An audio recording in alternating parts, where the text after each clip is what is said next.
Yes, last few questions, please. Last year మీరు మైత్రి నుంచి సంక్రాంతికి 2 సినిమాలు రిలీజ్ చేసుకున్నారు. వాళ్ళ తీరు వేరే ఏమన్నా అది సార్, మరి ఈసారి సంక్రాంతిని ఎందుకు వదిలేస్తున్నారు సార్?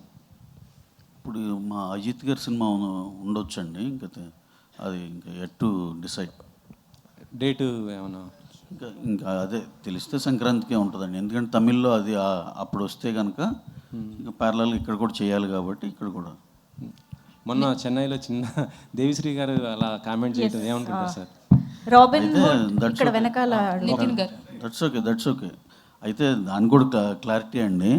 దేవి గారు ఏమన్నారు, మా వాళ్ళకి బాగా లవ్ ఉంటుంది, దాంతోపాటు ఈ మధ్య కంప్లైంట్స్ కూడా ఎక్కువైనా అన్నారు. సింపుల్గా అది ఏముంది సార్ దాంట్లో తప్పు? మాకైతే అక్కడ తప్పేంగా అనిపిలా.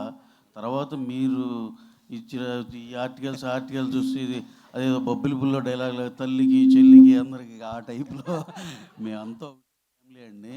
దాంట్లో అయితే ఎటువంటి ఇది లేదు. దేవి గారు ఉన్నంతసేపు మేము మాతో సినిమాలు చేస్తారు, మేము ఉన్నంతసేపు ఆయనతో చేస్తాం.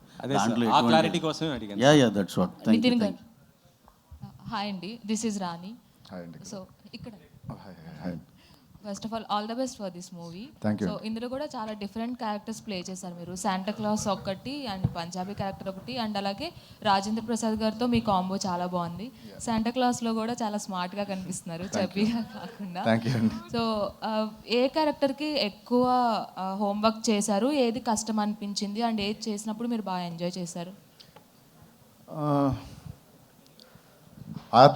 ఆర్పి గారితో సీన్స్ అంటే ఆ క్యారెక్టర్, ఆ లుక్ అండ్ దానికి కావాల్సిన ఫిజిక్, దానికి కొంచెం కష్టం అనిపించింది. అండ్ సీన్స్ కూడా దాంతోనే ఎక్కువ ఉంటాయి నాకు, కామెడీ సీన్స్ అన్ని.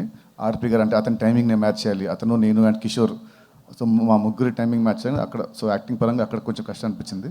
అండ్ లుక్ పరంగా కూడా నాకు ఆ లుకే కొంచెం I feel little hard to maintain the entire look for almost 1 year. ఆ బట్టలు అనేది చాలా టైట్ బట్టలు ఇచ్చాడు నాకు, అన్ని బాడీ ఫిట్టెడ్ అమ్మాయికి ఇచ్చినట్టు ఇచ్చాడు నాకు. కాస్త తింటే పొట్టు వచ్చేది, సో తినకుండా అలాగే మెయింటైన్ చేసి ఉంటుంది. సో అది